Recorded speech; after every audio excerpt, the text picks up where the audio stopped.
Many thousands of years ago, a kind-hearted king ruled over China.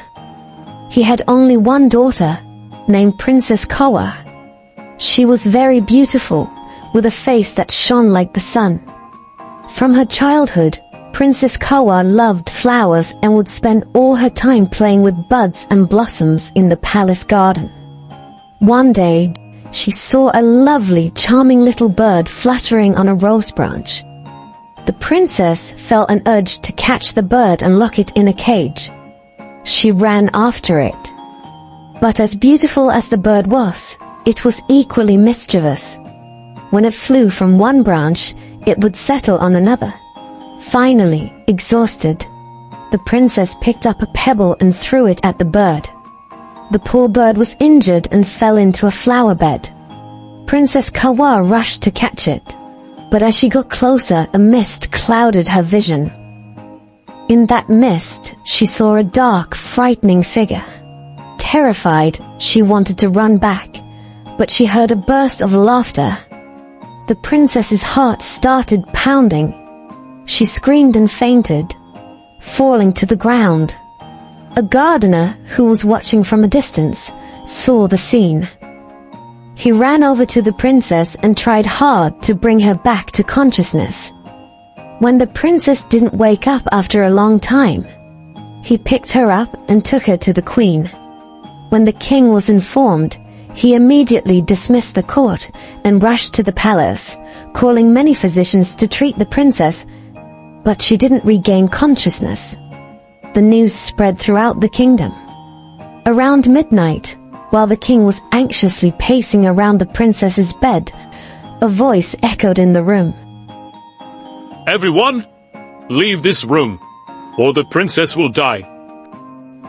The king, who loved his only daughter dearly, immediately left the room and waited for dawn. The next morning, when he entered the princess's room, he was shocked to find her missing from her bed. Instead, a sweet little bird was perched at the head of the bed. The king tried to shoo it away, but he couldn't. The king called his minister for advice, and the minister suggested, "Your Majesty, this bird should be locked in a cage." Afterward, a proclamation was made throughout the kingdom that whoever could bring the bird in the cage back in the form of the princess would marry her. Upon hearing this, many people tried their luck, but no one could uncover the secret. By chance, in a distant city, there lived a poor boy named Sharif. He had worked day and night to pass the 10th grade. Sharif was a diligent and well-mannered boy. He wished he could somehow transform the bird in the cage back into the princess and become the king of China. One night, as Sharif was deep in thought, he heard a chuckling sound from his room. Perhaps someone was laughing, he thought. He looked around, but only saw his own shadow. A little later, he heard the laughter again. Sharif spoke up. "Who's there?" It's me. A voice replied. "Who is me?" Sharif asked. The voice replied. I'm a ghost.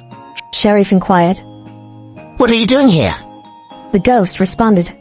Nothing. "Then go and let me rest." I'm not going. Sharif said. "Then don't go. Just lie down with me." Hearing this, the ghost was very pleased. He asked Sharif. You seem like a nice boy. Would you like to be friends? "Why not?" Sharif replied. Then, a tiny dwarf-like ghost began to pace around Sharif's room. They looked at each other and started chatting.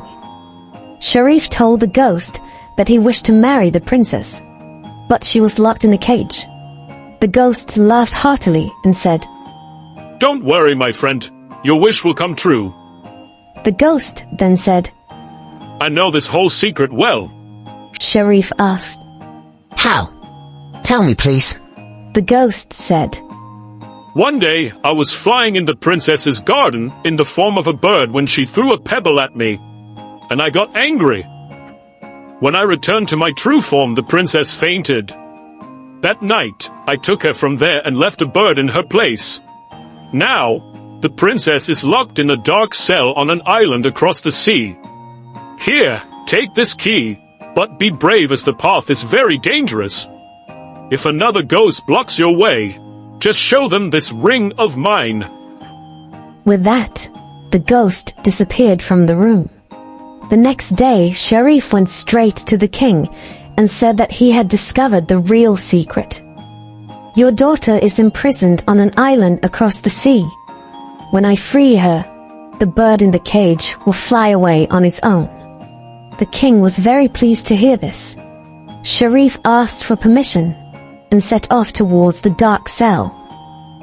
On the way, he met an old man who said to him, Son, I'm very hungry. Do you have anything to eat? Sharif had only one piece of bread, which he gave to the old man. The old man blessed him. As Sharif continued on his way, he saw a fish flapping on the dry land near the shore. He picked it up and released it into the water. The fish, too, blessed him profusely. Then Sharif encountered several ghosts on his way, but when he showed them the ring, they let him pass. Upon reaching the island across the sea, Sharif spotted an old, dilapidated cell. He realized that the princess must be inside. He stepped forward and unlocked the door to find Princess Kawar sleeping on a carpet made of leaves. Awakened by the sound of her footsteps, she saw a human figure near her and started crying. Sharif comforted her and brought her back to the palace. The king was overjoyed to see his daughter alive and well. He looked at the cage, which was now empty. The bird had flown away on its own, and in its place sat his daughter, Kawar. The king married her to Sharif, and the two lived happily ever after.